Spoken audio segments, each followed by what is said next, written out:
Trade deal पर चर्चा के लिए भारत आई अमेरिका की टीम। क्या पीएम मोदी को तोहफा देंगे ट्रंप? नमस्कार, मैं हूं साक्षी झा और आप देख रहे हैं न्यूज 18 का डिजिटल प्लेटफॉर्म। भारत और अमेरिका के बीच ट्रेड डील को लेकर चल रही बातचीत के दौरान बड़ा अपडेट सामने आया है। अमेरिकी ट्रेड प्रतिनिधि जेमसन ग्रीयर का कहना है कि भारत ने एग्रीकल्चर सेक्टर को लेकर अब तक का सबसे अच्छा ऑफर दिया है।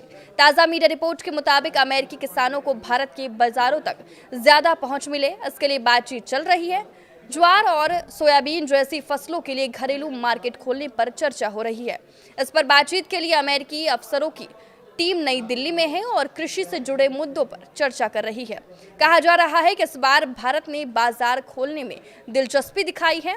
भारत अमेरिका के कृषि उत्पादों के लिए बड़ा और नया बाजार बन सकता है, ऐसे समय में जब अमेरिकी किसानों पर चीन की मांग घटने का असर पड़ रहा है और बड़ी मात्रा में अनाज स्टॉक में पड़ा है। अमेरिकी अफसरों का कहना है कि ये बातचीत उस बदलाव का हिस्सा है जिसमें अमेरिका दुनिया भर में नए बाजारों तक पहुंच बनाने की कोशिश कर रहा है। उनका कहना है कि दुनिया में मिल रहे ये नए बाजार भारत जैसे बड़े देशों से होने वाली बातचीत को मजबूत बनाते हैं।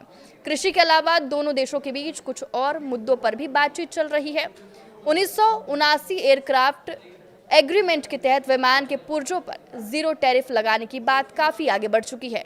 भारत ने अमेरिकी सामान पर कम टैक्स लगाया तो बदले में अमेरिका भी भारत को छूट देने को तैयार है। यही नहीं, भारत अमेरिका की मक्का और सोयाबीन से बनने वाले एथेनॉल का भी बड़ा खरीदार बन सकता है।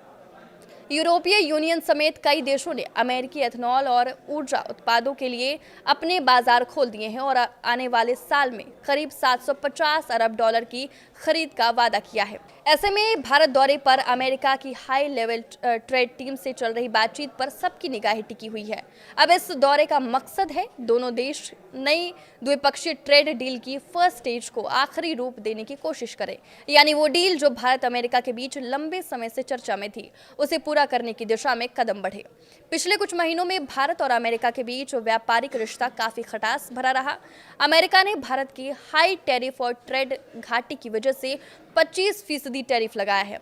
इस वजह से दोनों देशों को एक्सपोर्ट इंपोर्ट में परेशानी हुई थी। अमेरिका को लगता है कि दोनों देशों के बीच व्यापार असंतुलित है। भारत अमेरिका को ज्यादा चीजें बेचता है और अमेरिका भारत को उतनी चीजें नहीं बेच पाता। इस अंतर को कम करने के लिए भी ये टैरिफ लगाया गया है। दोनों देशों के बीच चल रही बातचीत के बीच मीडिया में ये खबर सामने आई है कि अमेरिका के राष्ट्रपति डोनाल्ड ट्रंप ने भारतीय चावल पर नई टैरिफ लगाने की धमकी दी है। पर सच्चाई ये है कि अगर ट्रंप भारतीय चावल पर टैरिफ लगाते हैं तो इसका असर भारतीय निर्यात पर ना के बराबर होगा, पर अमेरिकी उपभोक्ताओं को जरूर इसका खामियाजा भुगतना होगा। ट्रेड रिसर्च फर्म के मुताबिक भारत के कुल वैश्विक चावल निर्यात का सिर्फ 3% ही अमेरिका को एक्सपोर्ट किया जाता है। भारतीय निर्यातकों के पास पहले से ही मजबूत बाजार मौजूद है। भारतीय बासमती चावल का सबसे बड़ा खरीदार सऊदी अरब है, उसके बाद इराक, ईरान, अमेरिका और ब्रिटेन का नंबर आता है।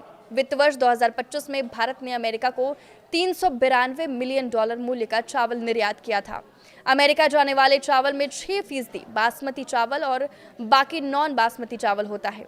अमेरिका में भारतीय चावल के सबसे ज्यादा खरीदार भारतीय मूल के अमेरिकी नागरिक या वीजा पर रह रहे लोग हैं। अमेरिका को भारत के अलावा पाकिस्तान भी बासमती चावल का निर्यात करता है, लेकिन पाकिस्तान से कम मात्रा में ही सप्लाई होती है। आपके इस वीडियो पर क्या राय है, हमें कमेंट करके जरूर बताएं। नमस्कार।